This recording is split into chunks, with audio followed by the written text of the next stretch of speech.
Hola amigos, en este nuevo video voy a hablar sobre los conjuntos de Julia y Mandelbrot, que son básicamente fractales en el plano complejo. El objetivo sería entonces analizar la sucesión de números complejos que se obtiene con la forma recursiva z sub k más 1 igual a z sub k al cuadrado más c, donde c es una constante y z y c pertenecen a los complejos.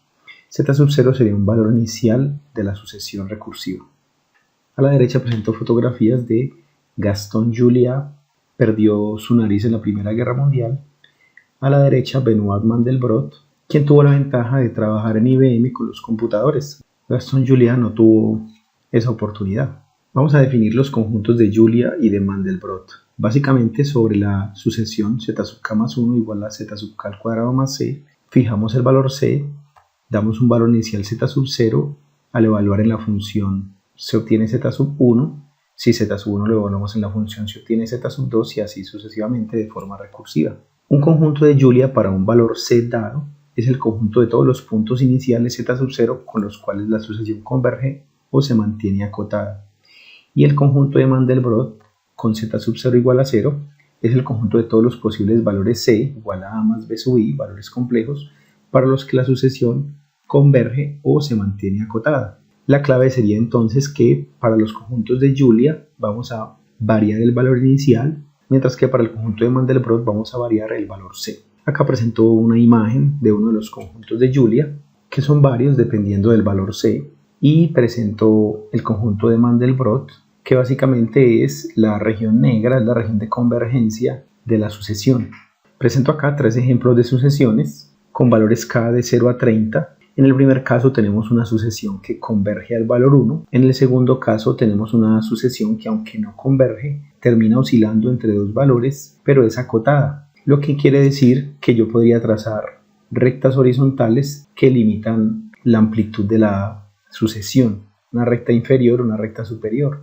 En el caso de la tercera sucesión tenemos valores oscilantes y que crecen cada vez más en magnitud, y por tanto esta sucesión no es acotada, no es posible trazar rectas horizontales inferior y superior que limiten la sucesión.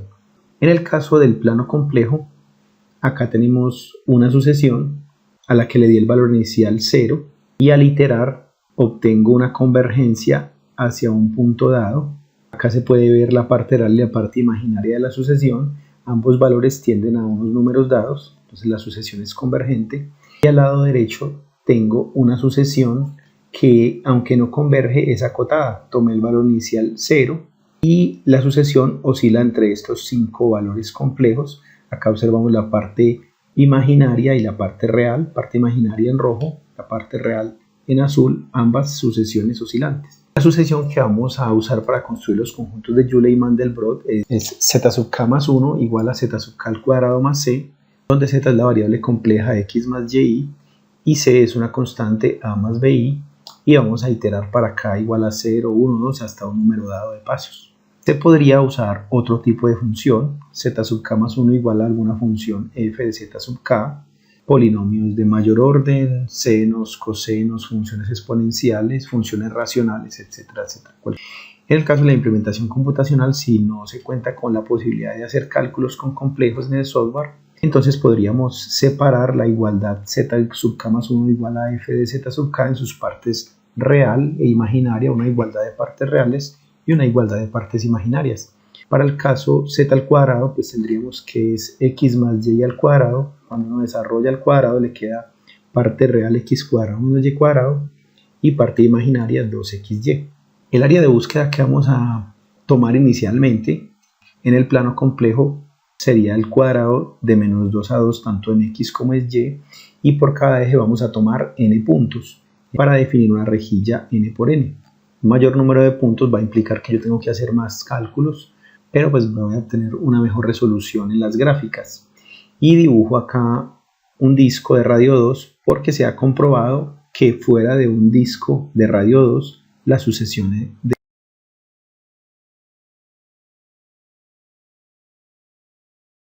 el número de puntos por eje que voy a tomar inicialmente es de 200 y el número de iteraciones para generar la sucesión va a ser de 50.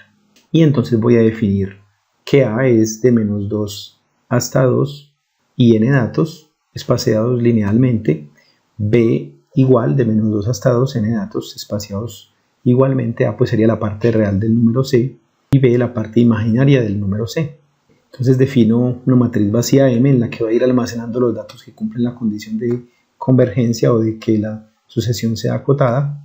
Este comando tick es para iniciar una medida de tiempo y con el doble for en J y en K voy a recorrer la matriz de datos o la rejilla de puntos en el plano complejo. Entonces para el conjunto de Mandelbrot defino la condición inicial z igual a 0, el valor inicial, y selecciono un punto a la vez de la rejilla, c igual a más b por i, el valor complejo c, y lo que defino acá es que si la magnitud de c es menor que 2, o sea si estoy en el interior del disco de radio 2, voy a proceder a iterar. Para n igual 1 hasta el número de iteraciones que definimos, entonces calculo z sub k más 1 igual a z sub k al cuadrado más c. No voy a almacenar todos los datos de la sucesión, sino que al final voy a mirar si ese último dato tiene una magnitud menor que una cantidad dada. Este número 5 lo podría variar. Y entonces los valores c que cumplan la condición los guardo en la matriz M. Ese sería el procedimiento. Al final entonces detengo el conteo de tiempo y realizo la gráfica. Y esta cantidad Q sería el número de puntos que hay en M sobre el número total de puntos, que estaría tratando de medir un porcentaje de puntos del espacio de búsqueda que están dentro del conjunto. Voy a ejecutar entonces, definí 200 puntos y obtengo esta figura, el conjunto de Mandelbrot que había presentado anteriormente. Obviamente pues tenemos una resolución relativamente baja. Si hacemos zoom o si agrandamos la imagen, pues se van a observar unos puntos ahí.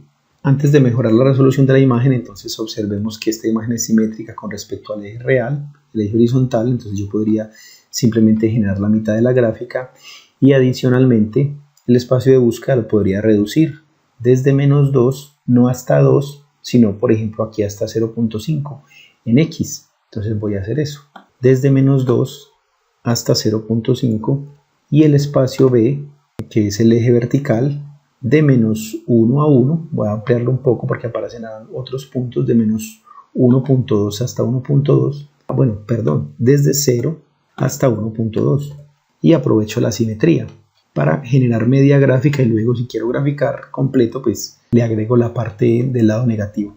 Si ejecuto así, entonces acá tendría la mitad superior del conjunto de Mandelbrot, por acá me aparecieron más puntos y pues a pesar de que no aumente el tamaño de puntos por eje, sí reduje el espacio de búsqueda. Ahora voy a proceder a aumentar n a 500 tal vez y voy a modificar un poco la gráfica para que me muestre completo el fractal. Entonces simplemente acá en la parte del plot lo que voy a hacer es graficar m y la parte negativa la obtendría con el conjugado de m. Y así entonces tengo una versión con mayor resolución del conjunto de Mandelbrot. Este conjunto es un fractal debido a que hay versiones más pequeñas de la misma forma dentro de él. Otra característica importante es que no tiene un borde suave en ninguna parte. Siempre es muy rugoso el borde. Si aumentamos la imagen podemos ver más detalles o si aumento el número de puntos. Para 500 puntos, generando la mitad de la gráfica, acá el proceso me dice que se demoró 5 segundos y que el porcentaje de puntos perteneciente al conjunto es del 26% de los puntos totales del espacio de búsqueda. Voy a hacer una ejecución final con 700 puntos por cada eje. Esperamos a que termine la ejecución. Después de muchos segundos de espera, acá obtenemos el conjunto de Mandelbrot. Lo que nos dice MATLAB es que pasaron 74 segundos. Bueno, eso también está afectado por el proceso de la grabación, pero obtenemos este conjunto. Lo que se puede observar es que si yo hago zoom a una de sus partes, obtendría algo similar, pues ya por el tema de la resolución no se observa muy bien, pero entonces este sería el conjunto de Mandelbrot.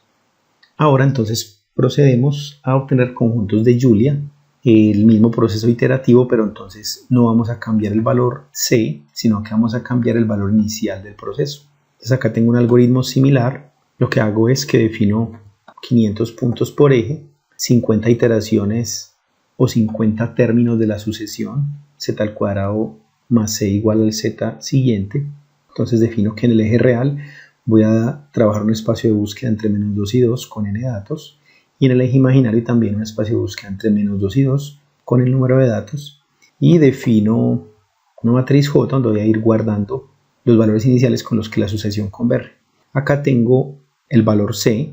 Hay muchos valores específicos que generan ciertos conjuntos de Julia. En la literatura se pueden encontrar, en Wikipedia se pueden encontrar. Acá tengo una lista que ahorita vamos a probar algunos. Entonces digo que C, la parte real de C, por ejemplo, para el caso que tengo implementado en este momento es -0.835 y la parte imaginaria de C es -0.232. Con TikTok mido el tiempo de ejecución y dentro de un doble for otra vez recorro la rejilla de datos. Entonces digo que X es la parte real y Y es la parte imaginaria. Acá en esta implementación no voy a trabajar con las operaciones con complejos, sino que separé las partes real e imaginaria. Entonces acá tengo el valor inicial de la sucesión y para n igual a 1 al número de iteraciones, estas tres líneas que tengo acá pues son equivalentes a realizar las operaciones z sub k más 1 igual a z sub k al cuadrado más c. Entonces la parte real sería x cuadrado menos y cuadrado más la parte real de c, y la parte imaginaria es 2xy más la parte imaginaria de c. Hago las iteraciones y actualizo mis valores, x es x1 y y es y1 para repetir el proceso el número de veces que quiera para la sucesión, y cuando termina ese proceso iterativo con el último valor, entonces digo que si la magnitud de x más y, el último valor de la sucesión, es menor que a un valor dado, por ejemplo acá tengo un 2, ese dato lo guardamos como un dato del conjunto de Julia. Con TOC termino el conteo de tiempo y grafico J, es una matriz que tiene dos filas, la parte real es la primera fila, la parte imaginaria es la segunda fila, entonces grafico la parte real en X y la parte imaginaria en Y como puntos. Y vamos a ver qué pasa en este caso. Entonces acá me da un conjunto de Julia para el valor C que teníamos allá seleccionado. Si observamos en Wikipedia, por ejemplo, hay diferentes conjuntos de Julia para diferentes valores de la constante C. Acá tenemos este conjunto de Julia y acá tenemos el que acabo de generar, que son pues muy similares. Voy a seleccionar un valor C diferente, a ver qué se obtiene. Entonces se obtiene este otro conjunto de Julia para el valor C, menos 0.8 más 0.156i. El conjunto de Julia para 0, para C igual a 0, es el disco unitario. Vamos a comprobar eso. Después de la ejecución del proceso obtengo para C igual a 0 el disco unitario. Y vamos a probar por acá un valor final, menos 0.702 menos 0.384i, y obtengo este conjunto de Julia. Al principio comentaba que una ventaja que tuvo Benoit Mandelbrot sobre Julia fue la posibilidad de usar los computadores. Todos los desarrollos que hizo Gaston Julia fueron desarrollos teóricos.